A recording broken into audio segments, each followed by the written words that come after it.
So chances are, if you own a Nintendo Switch Pro controller, you have at some point had to deal with drift on your control sticks. Now, what I mean by that is that when you are playing a game and you make an input on your stick, your game doesn't respond the exact way that it should according to the input that you put on your controller. This is a really annoying problem that most people will have if they own a Nintendo Switch Pro controller, and you can find a lot of temporary fixes online, but today I'm going to talk about a way to permanently get rid of this problem.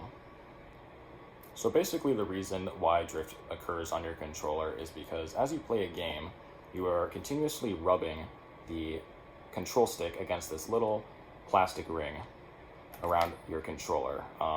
And after a lot of usage, that basically grinds away the actual stick itself and will cause little white dust particles to form and stick to your control stick. And as you play more often, that white dust that builds up on the stick will eventually make its way down into the inner workings of your controller and is what causes drift. So you can see this in your system settings. You just go to system settings, scroll all the way down to controllers and sensors, go down to calibrate control sticks, and you're going to want to click whatever stick it is that you think has this issue. So normally your stick should look like this, where it goes on this outer green circle when you push it all the way against the rim. If you have drift on your controller, it'll probably look maybe a little something like this. Or maybe sometimes you're not even touching the control stick and it just goes away. So to get rid of this problem, we're going to need to do two things. First thing is that we're going to need to clean out our control sticks, basically. Now, you can find numerous different ways to do this online. You can use, what I do is I just blow on the control stick, like so, and that basically is what temporarily fixes the problem for me.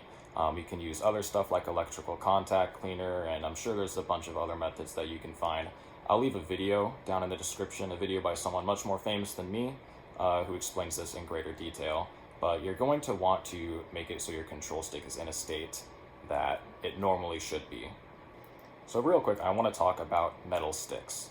Now, you can put metal sticks on your Pro controller fairly easily and at a pretty low cost, and that is one way that you can permanently solve your drift issues on your controller.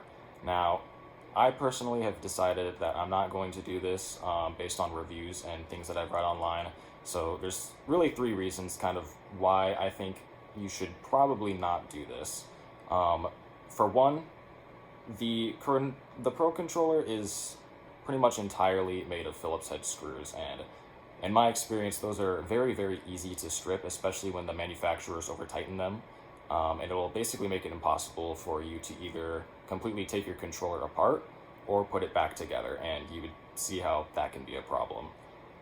In addition, opening up your controller, I think at all, invalidates the warranty on your controller. So if you ever have problems in the future where you would possibly need to send your controller in to be fixed, your warranty probably won't end up covering that. But really the main reason, the third reason that I think you would probably not want to do that is because I've seen multiple people online review the sticks and said that after a lot of usage, the metal made from the stick actually grinds away the plastic ring that holds your control stick, and it kind of just gives you this really unpleasant grinding feeling as you play the game. I've seen people fix this by using electrical tape and putting it around their metal sticks, but what I'm about to show you, it kind of makes that basically obsolete because we're going to fix our control sticks using tape. So it really doesn't matter what kind of tape you use. I'm personally going to decide to use electrical tape. I got like a pack of like 5 of them at Walmart because I couldn't find just one roll. So you can use whatever colors you want to make your controller look good. I'm going to use black so you can't tell how terrible of a job I'm going to do. But basically, the reason that we're using tape is to keep the actual stick from grinding against the rim of the controller. And that will essentially make it so you can't grind up, or you can't make that white dust that gets into your control stick. I personally haven't used electrical tape in the past. I've been using Scotch tape on my new controller, and it works perfectly fine. You just have to replace the tape a little more, but electrical tape is a much more durable and just a smoother contact surface, I guess you could say. And that'll keep your sticks nice and clean, as you can see. Like I said, new controller, I've been using it, and it's pretty much perfectly fine. I have had absolutely zero issues with drift on this controller. So you're going to need pieces of tape, probably about no more than 1.5 inches, I would say. You don't want to wrap the tape around really any more than twice, because that'll make it so that you can't actually push your control stick all the way forward because the tape is too thick.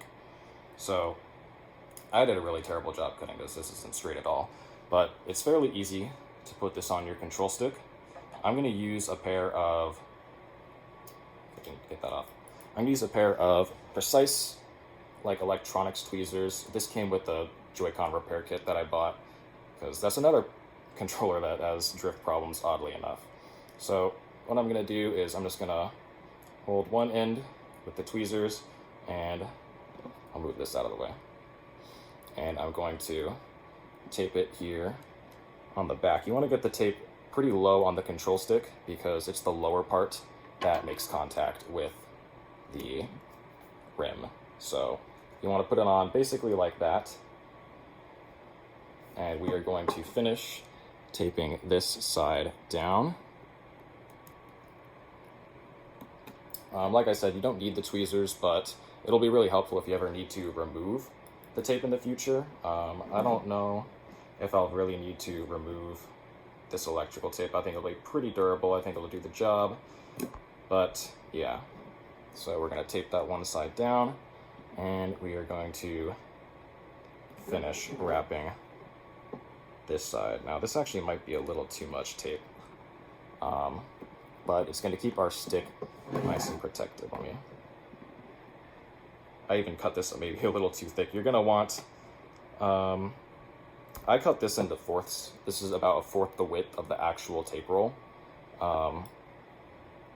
because these sticks are actually quite tiny. Okay.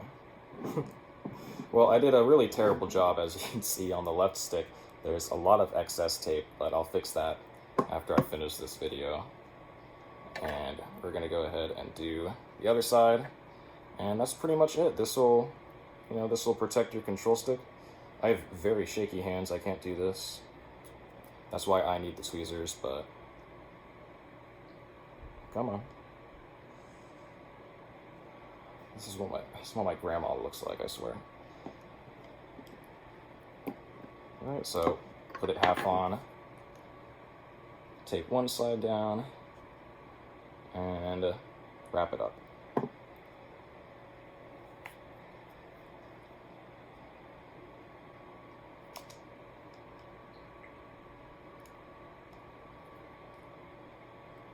Alright, there we go.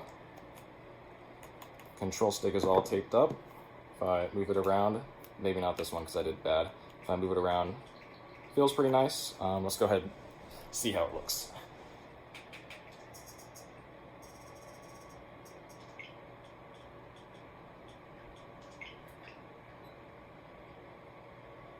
And as you can see, no problem whatsoever. My right stick is just fine, and it will continue to be fine. It's all cleaned out. The stick itself is protected through the tape.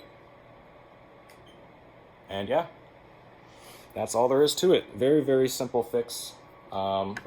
Anybody can do this. All you need is tape, scissors, maybe you need tweezers. And yeah. So hopefully you guys won't have a problem with drift in the future.